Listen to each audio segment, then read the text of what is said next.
เมื่อวันที่ 3 มกราคมที่ผ่านมาทัพเรือภาคที่ 2 ได้ส่งเรือหลวงแหลมสิงห์เรือต่อ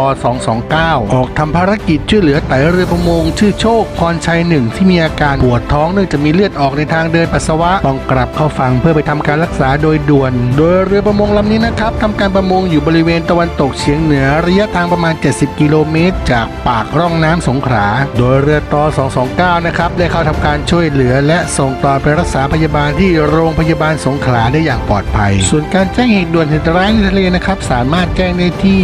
1696 หรือวิทยุย่านความถี่ HF 8290 เมกะเฮิรตซ์และอีกช่องทางนะครับสายด่วนสอนชนภาค 2 หมายเลข 1465